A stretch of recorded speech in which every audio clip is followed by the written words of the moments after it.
Okay, good day. I'm Dr. Roland McCready, and I'm Director of Research at the HeartMath Institute. And today I'd like to walk you through how to use the emWave Pro Plus, the Plus module, on HRV assessment. And we're especially going to focus on the 1-minute deep breathing assessment, its applications, and how to interpret those results.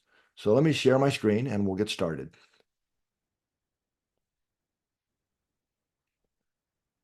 Okay, so as I said, we're going to focus on the 1-minute pace deep breathing assessment. And I'm going to do a very brief primer, if you will, or review of heart rate variability. So basically, at its most essence level, heart rate variability is a measure of neural cardiac function that reflects heart-brain interactions and autonomic nervous system dynamics, what's going on in our nervous system, autonomic system. So that's kind of our highest level definition. And of course, heart rate variability is when we measure the time between each consecutive pair of heartbeats, like we show here. On the bottom is the ECG, or the electrocardiogram. And you can see there, especially on the left side, we're measuring the time between each pair of heartbeats in milliseconds. And then that is converted, just because people's brains don't think well, and everything's inverted if we plot it in milliseconds, to what's called heart rate, or instantaneous heart rate, sorry, or you can think of the equivalent of what each pair of beat. Okay, so edit that out. Or you can think of this instantaneous heart rate as converting each of the interbeat intervals, as they're called, those time measurements between each heartbeats, into the heart rate for that particular pair of heartbeats. So that's what the blue line is. So we're plotting that there.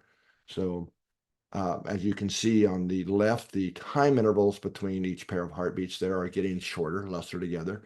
So the blue line, which is the heart rhythm, or the instantaneous heart rate, is increasing in its beats per minute until it peaks up there around 80 beats per minute, and then it starts down. And then more on the right, you can see that the time intervals between each pair of consecutive heartbeats is getting longer. So we see the curve coming down. So it's if the time intervals between each pair of heartbeats was exactly the same, the blue line would be a flat line. Of course, that's not what we want to see. And you can even start to see that there's a pattern emerging there. So heart rate's always going up and down in this rhythmic patterns, well, various degree of rhythmic patterns. Okay, so now this is a high-level block diagram of the autonomic system that's connecting the heart and brain. And I wanted to just show you this because really this is the system, the entire system, the whole neural axis that's being tested with the 1-minute deep breathing assessment. So you can see there we have the vagus nerves, which are the fast neural connections between the heart and brain, which all connect in at the level of the intrinsic cardiac nervous system. And then we also have the efferent and afferent, or descending and ascending pathways in the spinal cord, which also have both efferent and afferent pathways, as you can see here, and which also connect into the intrinsic cardiac nervous system. In fact, it's just worth noting that most of the textbooks that are still out there in existence show the efferent, or the descending pathways in the brain, going directly to the SA node, the AV node, the cardiac tissues. That's actually incorrect, because we now know from the work in neurocardiology that all of the autonomic connections, sympathetic and parasympathetic, or vagal, as we sometimes refer to it, all connect into the intrinsic cardiac nervous system. And then you have the sensory neurons within the heart, about 40,000 of them, that are also feeding information into the intrinsic cardiac nervous system. So the sensory neurons are usually within the heart, the aortic arch, and so on. And they are, one class of these are called mechanoreceptors, mechanoreceptive neurons. Used to be called baroreceptors. So these are detecting changes in rhythm, rate, pressure, and so on. Then about 80% of these sensory neurons in the heart are actually chemosensitive neurons. So they're sensitive to things like hormones and neurotransmitters, whatever's going through the blood and within the cardiac tissues itself, and feeding that information into the intrinsic cardiac nervous system. So this is why the heart can make its own decisions, independent of the efferent inputs from the brain down to the heart, based on what the heart needs to be doing and to protect the heart itself. Okay, so just All right. So heart rate variability, most analysis of heart rate variability done clinically is looking at the amount of HRV a person has, the how much, and an optimal level of HRV reflects healthy function. That's what we want to see. And it's also reflecting an inherent self-regulatory capacity. And this is in terms of blood pressure, standing up, heart rate has to jump up even 20, 30 beats per minute within 1 or 2 heartbeats so we don't pass out, syncopated, these kinds of things. So there's a lot of self-regulation that's going on at an unconscious level. And too little variation indicates, well, I would say the number one reason that we've seen over the years from doing many thousands of analysis for clinics, over 24-hour assessments that we've done. Usually when people have too little heart rate variability for their age, it's due to long-term stress, chronic stress. And you don't end up having low heart rate variability because you had a bad day or a bad week. This is the accumulation usually over months to years, to show up at a more deeply depleted state that reflects in our low heart rate variability. And the second second most common reason, I should say, is pathology, some type of chronic disease, diabetes, usually involving something that has high inflammation. Okay, but basically, it's letting us know that at some level within that neural axis I just showed you, there's a problem within that self-regulatory system. Okay, now I've referred to age a couple of times here. So we have the most amount of heart rate variability when we're young, and it steadily declines as we age. And this is some data from one of our early studies that we partnered with one of the founders of heart rate variability, actually, Dr. Donald Singer, which was a huge study, and we collected many 24-hour recordings over the age span from age 9 to age 9 to 99. Sorry. And these are time domain measures. I'll explain what some of these measures mean later in this presentation. But you can see here the decline in HRV across age. So this would be the normal decline in the healthy population. So a lot of care went into this particular study of really screening all the participants to make sure they were healthy. They were not on any medications and so on. A fair amount of care went into that. Okay, so some of the common applications of heart rate variability.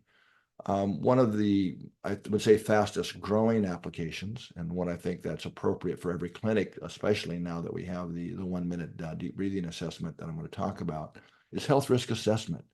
It's determining those at increased risk of developing future pathologies or maybe a current pathology. And one of the things about HRV is that if it starts to drop faster than the normal age-related decline, that can occur in some cases up to 2 years before the onset of symptoms. This has especially been shown to be true in diabetes, but there are also studies out there in cancer and many things. Now, the one thing that I should note here, if a person has low HRV, it's not specific as to what that future health challenge might be. Or why it's low. That actually becomes your job as a healthcare professional to sort that out. But it's a great overall system-wide indicator that something's amiss, something needs some attention. Okay, so it's also very useful in psychological health assessment. So if you're a mental health care practitioner, low HRV is also predictive of health, but it's also letting us know that that person probably has reduced capacity for self-regulation. Okay, so it's very relevant in mental health, and I'll talk a little bit more about that shortly. It's also very useful to determine if there's dysregulation in the autonomic nervous system. Okay, we can also use it in a pre-post intervention context to find out, is what we're doing, whatever that is, that intervention, whether it's medications or diet, exercise, HRV coherence biofeedback, whatever that might be, to see if we're having a positive or effect or not on increasing that person's heart rate variability. And that's going to have to be over time because, as I said earlier, a person doesn't have low age-related HRV because they had a bad day or a bad week. So if they've gotten to the state where it's a depleted system, it also takes time for that to recover, whatever the intervention is. If we're talking about the overall amount heart rate variability the person has. Okay, fitness levels, aging rate, these are kind of obvious, I think, we can detect. Can also be used, not the 1 minute assessment that I'm going to talk mostly about, but to look at changes in autonomic function due to interventions in real time, whether that's acupuncture or heart coherence training, changes in mental emotional state, and so on. And the last one is I've kind of alluded to here, can also be used in real time to provide feedback and used typically in heart rate variability coherence training to see if they're really acquiring that skill. And you can do studies to ask, does that skill relate to increased cognitive function, for example, or what? Well, many questions can be asked around that. Okay. So I kind of already mentioned this, that it's for the mental health care professionals, it's very relevant, as well as maybe a functional medicine doctor or a standard GP clinic. So it's the amount of HRV we have has been in many studies related to psychological resiliency, our ability to handle and adapt to challenges in life, to deal with stress, basically. So normal or higher levels of HRV are associated with superior mental performance, especially on tasks requiring executive functions, the use of the frontal prefrontal cortex. When it's low, however, though, that's been associated again in many, many studies now with more likely to have anxiety or panic disorder, depression, basically basically low self-regulatory capacity. So therefore, we see low HRV associated with behavior problems, impulse control, anger, these types of things. Though again, it's really reflecting that lack of self-regulatory capacity. And here again, also you can use the HRV coherence feedback to help train your clients or patients in self-regulation so that they can really shift. You can see in real time when using the technologies for that, when they shift into coherence, and then they can practice that. So it can also be used as a measure of skill acquisition. And I'll do probably another one of these short presentations on a 3-step protocol that's really good in studies that are wanting to do interventions as well. Okay, so the emWave Pro Plus, we're going to focus on the Plus module here. There's a lot out there already on using the emWave Pro in biofeedback context. But the Plus is specifically designed as an HRV assessment module that you can unlock and do HRV assessments in almost any context if it's a short-term type study you're doing. So there's two sections of the emWave of the Plus module. One is for basically any type of HRV analysis you want to do. So it's very flexible. You can set it up to do recordings over really any time you want. I wouldn't go any shorter than a minute. Depends on your research question, of course, but you can go much longer. I think up to 30 minutes if I remember correctly. So the software will automatically allows you to do data editing and then calculate your various measures. So in this side, I'm not going to focus much on here today, but it's ideal for resting state recordings, whether that's seated, laying down, whatever. Typically, it's done in a seated position.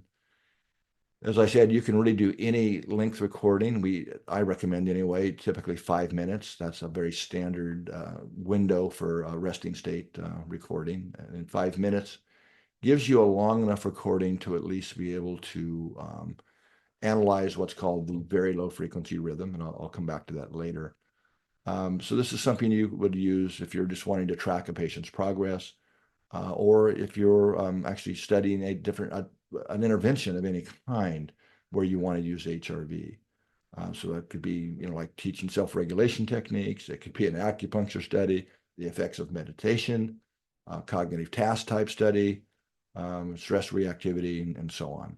So it's really pretty much a basic standard HRV recording and assessment side of the software. Again, pre-post intervention outcomes. Now, we do not provide reference ranges for this side of the software. We do for the 1 minute deep breathing. And that's because reference ranges are kind of tricky. You have to, if you're comparing to a reference range, let's say it's 5 minutes, you have to make sure that the reference range was also exactly 5 minutes and recorded in the same context, like seated or so in other words, you couldn't compare a seated recording to somebody who's lying down, for example, or who's doing some other type of a task within that recording. So there's just too many unknowns. That's why we haven't provided the 5 minute or the any type of uh, normative values here because we don't know exactly what you might be doing. Okay, just very brief again here. In the most HRV analysis is done in one of two ways or two approaches, although there's many more. Time domain is one of the standard ones, and this is a statistical measure of the variance or the amount of changes in those numbers between heartbeats, those interbeat interval files. And the two most important and common ones are SDNN, which stands for standard deviation. NN just means of normal to normal heartbeats. In other words, all any artifacts have been edited out. And that's over the entire recording, whatever length it might be, typically. Okay, the second most common time domain measure is called the RMSSD, the root mean square of successive differences between normal heartbeats. So this is where you're subtracting the one heartbeat interval from the next. So you're really trying to, and it's really trying to target changes in interbeat intervals that are longer, that are vague, which is vaguely or parasympathetically mediated. So it's a time domain approach to getting at parasympathetic or vaguely mediated change in the heart rate variability.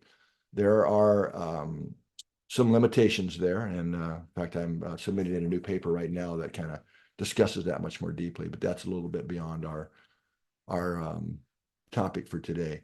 So the other more standard approach is frequency domain analysis. And this is where we do a fast Fourier transform or some type of a spectrum of the waveform, of the heart rate variability waveform. And this can be done over varying time lengths, a minute, 5 minutes, 10 minutes, whatever window you set up in the software. And in the emWave in the plus module, the three frequency bands that will be of interest are the high frequency band, which reflects respiratory related modulations of the HRV, the low frequency band, which in a resting state context is also almost entirely vaguely mediated or parasympathetically mediated. A lot of misunderstanding out there in the literature about this. It's a very different interpretation in low frequency if you're doing a 24-hour ambulatory recording versus a short-term resting state. They're completely different interpretations of the low frequency. But also the very low frequency band, which is about a 5-minute rhythm. That's why it takes a minimum of a 5-minute recording to be able to look at the VLF band, although it's best done over much longer recordings, like 24-hour measures is ideal. And the VLF band is a very important rhythm because if we have low power there, that's the most predictive of future health problems, far more so than the LF and the HF bands in terms of risk assessment. Okay, there's a lot more we could talk about there, but I'm going to self-regulate and not get off my topic here. Okay, 1 minute deep breathing assessment. This would be the second thing you can select in the Plus software. And so the 1 minute pace deep breathing, the best way to think of this is as a challenge test where we're challenging the whole neural axis, the brainstem, both the efferent and afferent pathways in both sympathetic and parasympathetic, the intrinsic cardiac nervous system, and the heart itself. We're really kind of challenging that whole neural axis to ask the question of what is the maximum heart rate variability the system, the nervous system, the heart, brain, and the connecting nervous system is capable of producing at that time, the time the recording is done. So to do this, we pace the client's breathing at basically our natural resonant frequencies. For by far most individuals, that's a 10-second rhythm.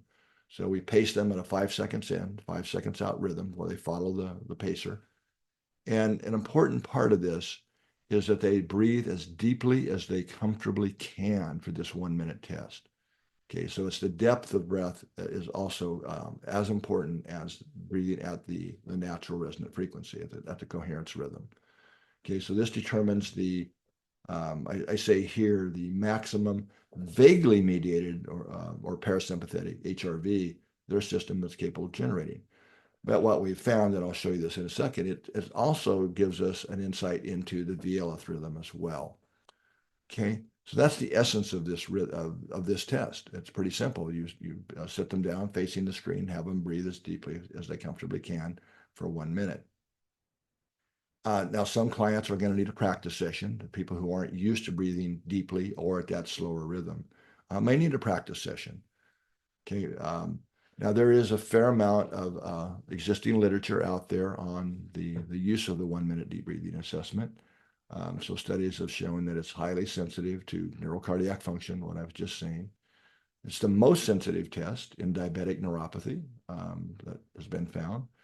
Now, I'm going to show you the study here in a second, but this is a study we did that it has the highest correlations to 24-hour measures of HRV. And that's an important statement, I think, there, because no one had ever asked that question before. When we look at these various short-term measures, does it have any relationship to the gold standard, which is a 24-hour measure? And in fact, we looked at a number of different assessments, short-term assessments, and found that, in fact, the 1 minute paced deep breathing had the highest correlations by far, actually, to the gold standard of 24-hour measures. Okay, so it's also been used, the 1 minute deep breathing has also been used to show that low vaguely mediated HRV is associated with a wide range of major diseases: cardiovascular disease, cancer, Alzheimer's, metabolic syndrome, and so on. Also, as I've talked about earlier, it's also related to lower self-regulatory capacity and strongly predictive of sudden cardiac death in patients with heart failure and cardiac type diseases. Okay, this is the study I was just referring to, where we compared in 1,000 different people, 24-hour measures with 1 minute deep breathing assessment and some other short-term measures. And the essence is that this study showed that the 1 minute deep breathing has the best correlations to 24-hour measures. In fact, when done properly, it's almost a 0.8 correlation to 24-hour measures. So imagine that you can get 80% accuracy of screening in 1 minute, a client's HRV, the amount of HRV they have. So there's really no reason that every patient or client that walks in your door that you couldn't do this assessment. So I've had many clinicians tell me that you can't always tell when somebody's sitting in front of you their level of depletion in terms of the autonomic nervous system. I mean, sometimes you kind of suspect it from their health condition and things, but a lot of times you just really can't tell. So this gives us a 1 minute assessment that you can really do with anybody. And then I would also recommend for if you're maybe a functional medicine clinic or something like that that's familiar with 24-hour measures, that if you do find a patient or a client that is indicating low HRV, that you actually do go ahead and do a 24-hour autonomic assessment if possible. So that gives you a lot more deeper information. Now, in the 1 minute paced deep breathing, we add another measure. It's called mean heart rate range. Now, the reason that we've include this is that it's, I would say, by far the easiest way to explain this to a client or a patient what we're looking at.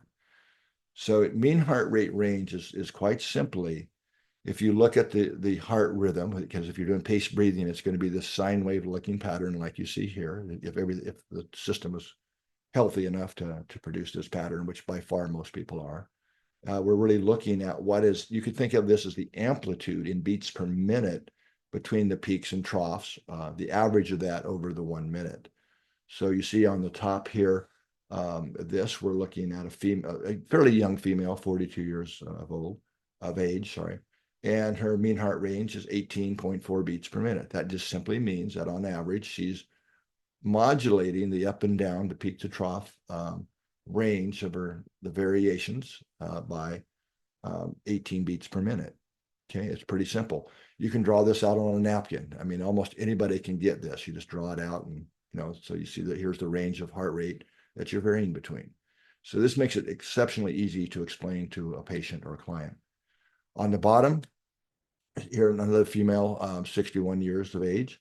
So due to age, we're going to have the naturally age-related smaller amount in that amplitude. So we see here that her mean heart rate range is 9 beats per minute. Okay, calculated the same way above. So hopefully that is clear, because this is really, really quite simple to explain to almost anyone what we're measuring. Okay, mean heart rate range. Now, in the 1 minute deep breathing assessment, we do provide norms, normative ranges for age from age 10 to 90. The reference ranges are from a large, healthy population who's doing exactly the 1 minute deep breathing assessment. And we do find in this assessment, in this challenge test, that gender differences are quite small. So we don't add the complication of trying to break it out by gender here. Now, with this assessment, small changes can be meaningful over time.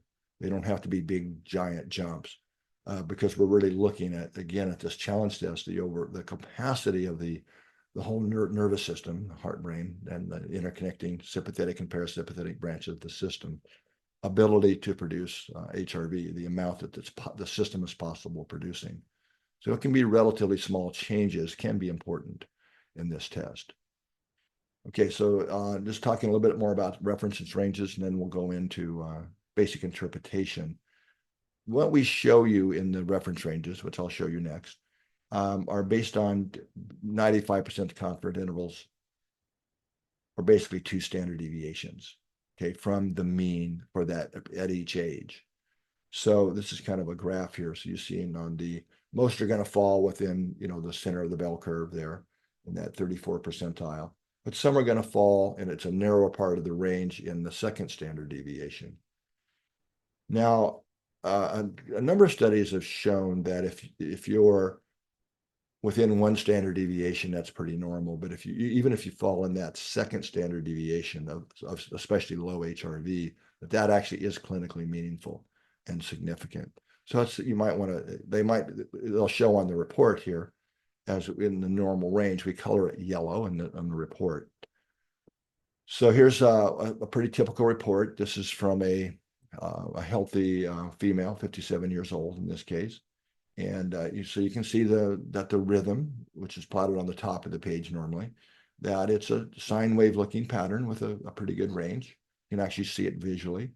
And then we do, after you do your data editing, which Jackie Waterman's going to, in a separate video, showing you how to do all that and then calculate the values.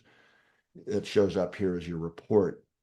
So one of the things you want to take a look at that actually is important is heart rate. What was the mean heart rate for the 1 minute? And we see that this lady falls within the normative range, 63 beats per minute there. This gives you the actual value. And you can see the black bar, I'm looking at the top part of the graph now, is well within the green, the normal part of the range. Now, the reason heart rate's important, that you want that to be in the normal range to really trust the rest of the test, I should say. And that's because of a thing called cycle length dependence. So if you happen to have somebody who has a really high heart rate that's out of the green, out of the normal range, what that means is their heart rate is so high, there's less time between each pair of heartbeats for variation to occur. So that cycle length dependence effect will naturally result in lower HRV measures. And the same thing's true if you had somebody with a very low heart rate, out of the green. That means there's more time, more variability. So that could create more variability in the rest of the measures. So you want to make sure they're pretty close or within the normal heart rate range.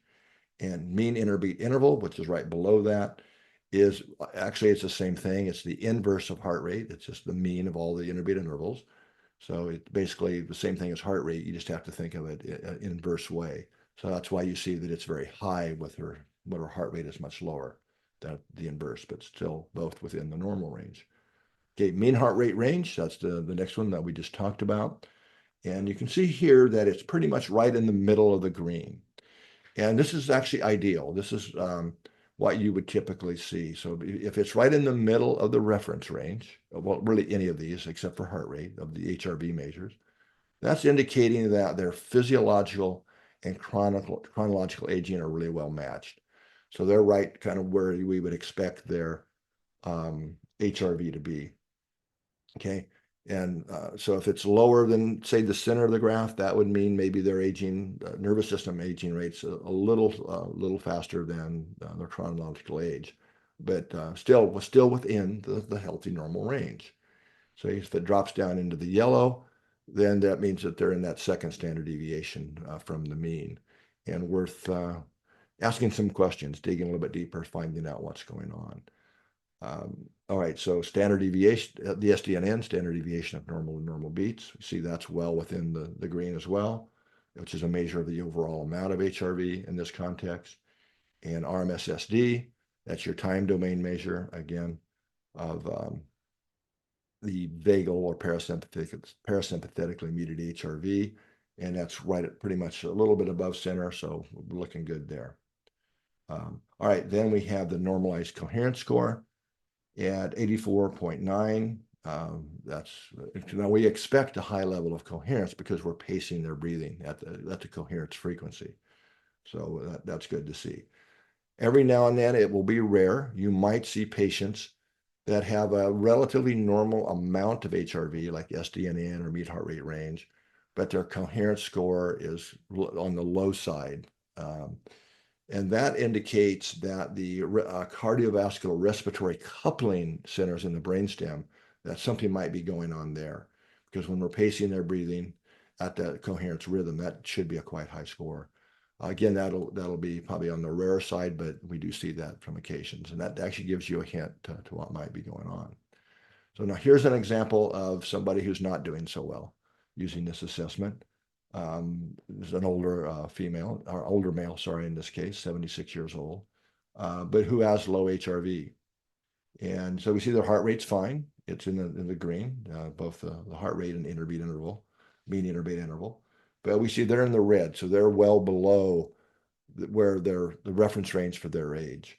So we see here clearly that mean heart rate range and SDNN is in the red, although their vaguely mediated HRV is still right at the bottom, right in the red of the green, and their normalized coherence is 53. So that's right at the bottom of the range, but that's not unexpected here, seeing what we're seeing here.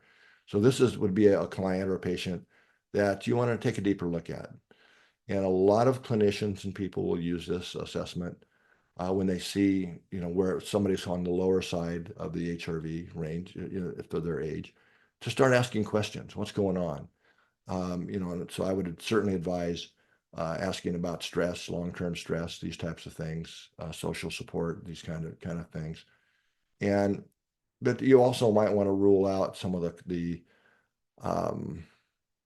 disease-related things, like it'd probably be worth doing a test to find out if they have a high inflammation, for example, because that's especially one of the well-known factors now that will tend to lower HRV, would be a systemic inflammation or high inflammatory processes. So that, which of course is also related to diabetes and heart disease and autoimmune disorders and so on. So you might want to just consider ruling that out if you're a clinic. And if you're a mental health care professional, I would kind of focus on the mental health side to find out what's been going on. And if it's somebody who's really low like this, you might consider referring them to someone who's more on the clinical side that could do the other types of assessments, blood work and so on. So lastly, there is in the software allows you to track by each patient if you do multiple segments or multiple assessments rather over time. You can kind of see how things are changing. So here we see this is over from June to May. And I wouldn't recommend doing this really any more than monthly if you wanted to track your own HRV or one of your patients or clients. Because again, these changes in amount of HRV that the system is capable of producing are over fairly long-term processes. we don't expect to see changes in a few days or a couple of weeks.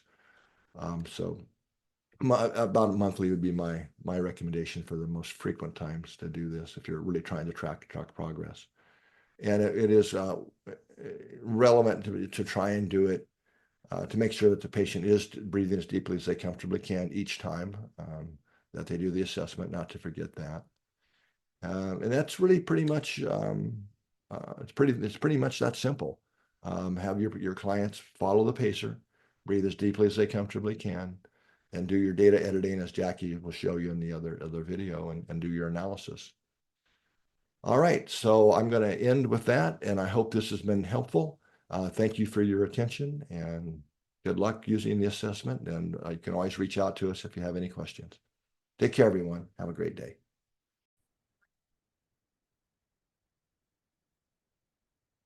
Hello, everyone. My name is Jackie Waterman, and today I'll be going over some ins and outs of the 1-minute deep breathing paced HRV assessment. I've worked with HeartMath Institute Research Center since the mid-90s, and I'm in the research division with Dr. Roland McCready. Hopefully, you had a chance to listen to his earlier video giving you a little background on how to interpret the results. And this video, I'm going to show you some ins and outs, some best practices I've learned along the way, helping different clinicians and researchers collect the cleanest data possible and what to do with it once you've collected it. There's a little interaction you have to do. So hopefully by the end of this, you'll feel a little bit better about using the software. So let's go ahead and get started.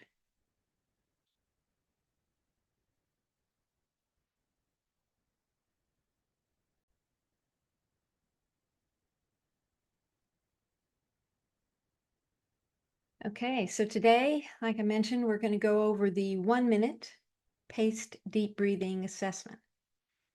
When you download the software, hopefully you've already done that, taken a look around on it. It has two sides to the software. One is the emWave Pro side, where you might find it fun to coach or use as a biofeedback for your clients or patients.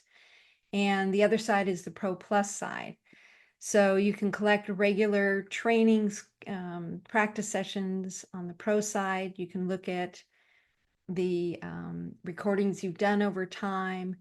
There's also a section in the software you can play games if you have younger clients or patients.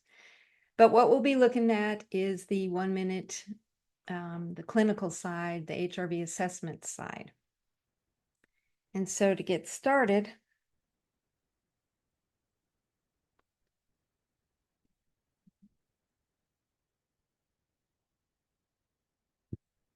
first thing you'll do is to set up a new user. It can hold a lot of different names. So you can set up a new user. You'll either use their name. Some of you might want to use their client ID number or a number that you want to assign them depending on your needs. Occasionally, you'll also see when you click on new user, a box pop up that wants to ask you, scratch that. Occasionally a box will pop up asking you if you want to use HeartCloud, and most of you will not need that. The HeartCloud is when you're collecting sessions remotely or wanting to see how often your participants or clients are practicing coherence. We can talk about that another time. We won't cover that in this video. So if it does pop up after you click new user, say not at this time and okay. So again, the next box is where you tell it who is the person. And the software has a requirement where you have to fill in a first name, you have to fill in a last name. And so if you want, you can put the person's real first name and last name, and some of you will do that. Some of you will need to make up an ID number, and that's fine. You can put the same number or name in each spot, first and last. Do not, though, use an email address. In fact, in this box and in this section, we never want to put any email addresses in there. We do need, because the 1 minute assessment looks at the normal reference range values per decade, the 20-year-olds, the 30-year-olds, the 40-year-olds.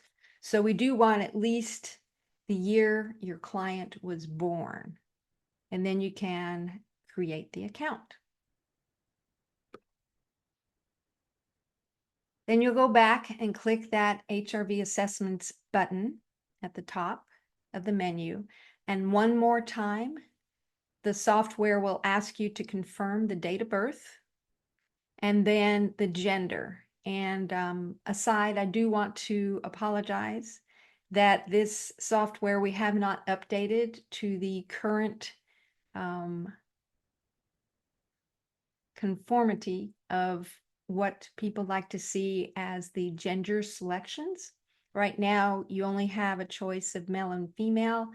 So please bear with us and go ahead and choose one of those and then click OK. That sets you up with your client's name or ID number, and that's your user. So then you're going to go ahead and prep your patient client for the 1 minute deep breathing test. You'll click on the 1 minute HRV deep breathing assessment.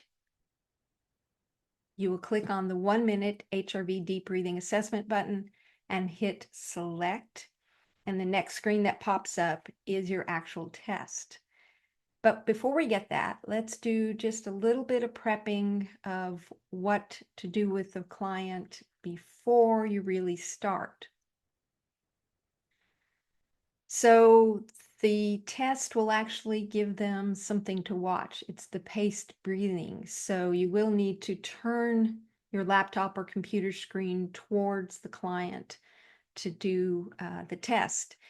If they sneeze, if they cough, you really do need to stop the recording. And then once they're finished with that, you can start it over again. It is a 10-second breathing cycle where they're doing 5 seconds in and 5 seconds out. And you may need to kind of help them because it is a challenge test. We want them to fill their lungs as well as they can and empty their lungs in that 5 seconds in and 5 seconds out, which I'll talk about in a few minutes. And sometimes they need a little bit of practice. It's also important to have your patients not be caffeinated before they come in. Of course, caffeine, as you know, will increase their heart rate. So no caffeine for about 2 hours. They can have other liquids. They do not have to be fasting, and they can have food before they come in for this. You are going to clip the sensor to their earlobe. If they don't have any earrings, you can use the earlobe part. We do not get good data if you clip it up higher on the cartilage. So for instance, if you have somebody that has a lot of earrings, if they can take it off, great. If not, maybe you have to use the other ear. In fact, most of the time we get a better recording off of the left ear. But we have found over time that some people just don't have a pulse. They don't have a pulse on one ear. They don't have a pulse on the other ear, even though they might have a really good earlobe. Also, so if you have too many earrings and you're not getting a pulse, you can use the hand. You can put the sensor in between the thumb and the first finger and just clip it there and have them rest their hand very relaxed on the counter or in their lap. They don't want to squeeze. You don't want to squeeze the sensor, but just have it relaxed there. Then once you've decided where to put it, or you may start the assessment and find out you have to move the sensor, and I'll explain that in a minute. Then you're ready to tell your client what you're about to do with them. So explain to them that you want them to sit up straight and comfortably. You'll tell them for the next 60 seconds, you'll tell them for the next 60 seconds to breathe in a rhythm following the breathing pacer. They'll inhale for 5 seconds and exhale for 5 seconds and exhale for 5 seconds. You'll have them breathe smoothly and evenly. We don't want them holding their breath. So kind of 5 seconds in and 5 seconds out, but not holding it at the top and not going, I'm holding my breath now. Where's that 5 seconds? So you really want it to be really smooth in and out. It's also important because it's a challenge test. We want them to really fill their lungs to capacity, but not to make it so uncomfortable that they can't breathe, right? So it's just kind of filling it in and out. And you'll be able to watch that as they go along. And like I said, you might need to give them a practice session. In fact, when you start the session, the the software, when you start the session, the software will give them 1 to 2 practices before it does that 6th breath in and out cycle. So you'll see this software actually kind of guide them in and guide them breathing out, breathing in. And if it deems that that they're really breathing well, it will then start over. And once it starts over, you'll see the heart rate variability plotting here. But most importantly, we want you to be watching the pulse. The pulse is where you're going to look to see how well the sensor is actually picking up that heartbeat. The pulse plethysmograph, isn't that a great word? Anyway, it's the blood pressure wave. And like I said, you might find that there's nothing there on one ear, but on the other ear, you get a pulse. And you might find you need to go to the hand. So here's what it would look like. This is normal. You should see, kind of a pulse there. This is also normal. Sometimes the pulses are a little bit stronger.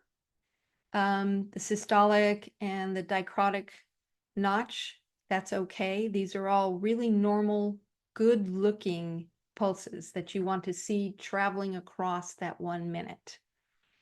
If by chance, though, you see something odd that doesn't look like a pulse, or really too fast, or it's skittish where it's straight, but then there's a pulse, you can stop, you can let it keep running, let the software keep running for a moment while you adjust the clip on their ear, or move the clip to the other ear, or even move it to their hand. And then once it gets going and you start seeing a pulse, then hit stop and you're ready to actually start that 1 minute again. So what I'm trying to say here is you need to watch that pulse wave. And if it's crummy looking, kind of like this or scattered, or you're really not seeing a pulse that looks, kind of normal, like pulse, pulse, pulse. It's not an EKG. You're not going to see the QRS. This is the pressure wave, right? It's the pulse plethysmograph. So it's just going to be a beat. Boom, boom, boom. Okay, so you want to get that. You can always stop it, move the sensor, and try it again as many times as you need to go ahead and get a good connection.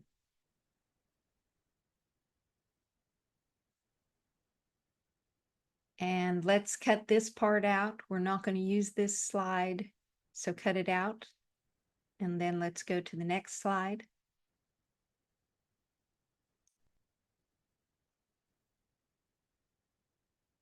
So some things to look for. The software after 1 minute will stop by itself and it will save the recording by itself.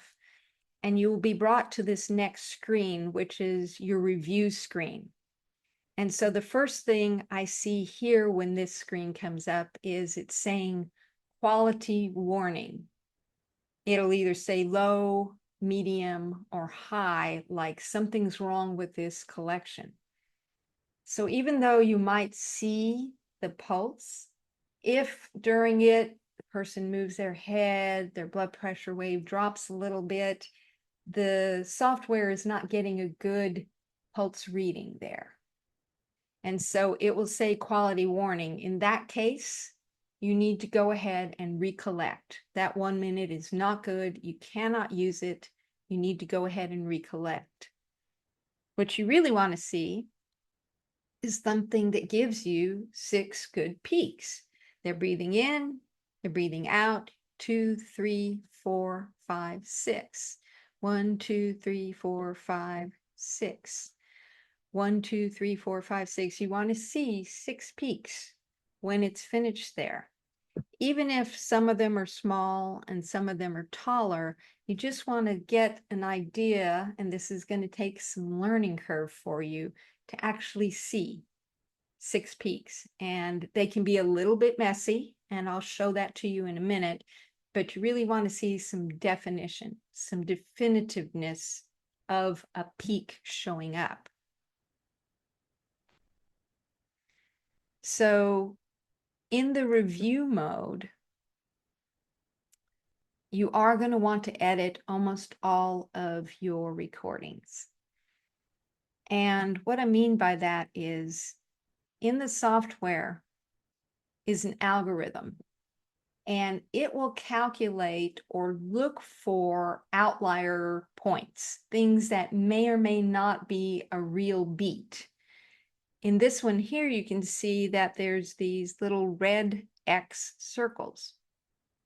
So in this one, the software said, you know, I think these are not real points. And so it actually flagged them, and it will not use them to calculate your results. And that's fine. Sometimes the software will say those are okay, and it won't flag them. And so you'll have to get used to editing. We always have to look at it, even though the software is programmed, because it needs a little bit of help. An example of that is this guy here. So here's a breathing, and here's a good breathing, and here's a good breathing, and here's the 4th one. But on the 5th one, hopefully you can see, this is kind of messy. It doesn't look like the rest of them. And indeed, this is a sneeze. This is why you need to stop the recording and start over, because the sneeze can take up 5, 10, almost 15 seconds to recover and get back to some sort of normalcy. So in a 1 minute, you don't want to lose that much data. So if they have a coughing spell, if they sneeze, you cannot use the recording. You have to start over. But for training purposes, I'm going to leave this on screen and show you. So I remember I told you it has an algorithm, and it will automatically choose some of the points that are sticking out. But you would need to come along and click on Edit, and then start clicking points yourself that you think need to be changed.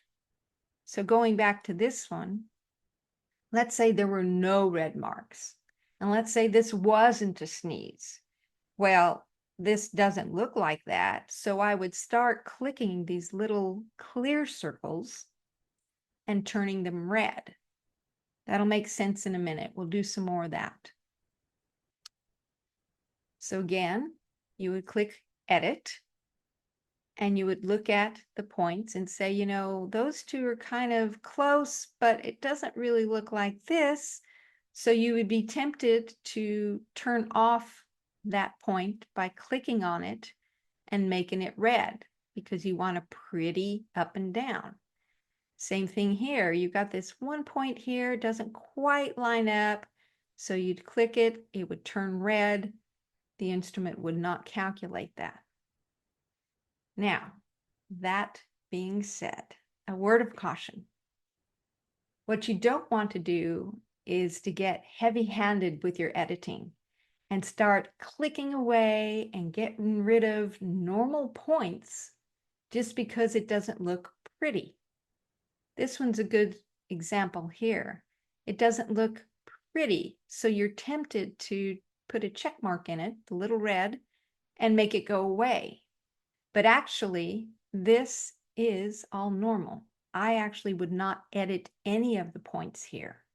And so you would wind up with all the circles clear and none of them turned red because you really don't need to edit this one. So that'll take some practice. You want to edit something that looks really out of there, but not get heavy-handed and edit things just to make the humps and valleys look smooth. And hopefully that'll make sense. We'll do some more samples here in a moment. So here's a sample.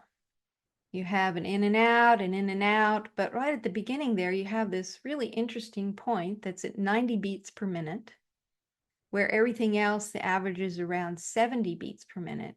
So that's obviously a calibration point or something that's not the normal. So again, you would hit edit and all your blue circles now turn black X's. You would hover your mouse over that black X that you want to get rid of and click on it. It will turn red and all of a sudden that point is gone from the trace. You'll go ahead and hit save. Everybody will turn back to blue circles and voila, that one point at the beginning there is now gone. So that's why you have to interface with the software itself, maybe not right in front of your client, but afterwards. So it's important to look at the trace after it's done, make sure you don't have to recollect it, make sure there aren't too many of these points that you have to redo, and then later you can actually edit it before you print the report. So here's another picture of what we just did. So that was the one. This is what it would look like inside the report. So here it is without taking out that anomaly beat. And here it is after you did remove that anomaly repeat. So again, let me go through that one more time. You'll click on edit. All the blue circles will turn to circles with little black X's in it. Any beats that are really anomalous or stick out, you will click in there. It'll turn that black X red, which means it's not going to be used as something to calculate. It'll disappear and you'll hit save. Okay. So then by the time you get to the report, which you can click on the report, it'll make a PDF for you. You can see that, wow, it got rid of those things that were not good and gave you a nice pretty trace there, which is what we'd like to see. It doesn't matter if they're big and tall. Usually super young people, athletes will have very tall peaks and valleys. But at least what you want to see is something that looks like they really breathed in and breathed out. So you get this, it's the top half of the report. You'll get this, which is the bottom half of the report. And this is the stuff that Dr. McCready went over with you earlier on, how to interpret all of this. So the main points are really getting a really good looking signal, which we saw back here. Make sure it's pretty. You can see the beats in and out. You don't want anything to look like this. And so I think that brings us to the end of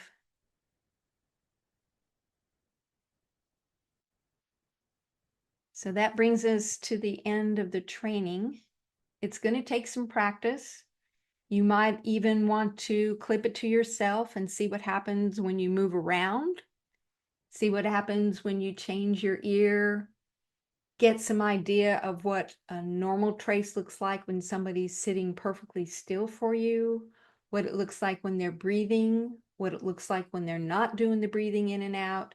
How to edit it is your most important thing, is like, you know, do I take this point? Do I not take this point? It takes practice not to over edit. And then the software will calculate the results once you turn off the editing and save the report. And then you can use Roland's video to go ahead and help you interpret the report. If you run into any trouble, here I am, Jackie Waterman, Jackie@heartmath.org.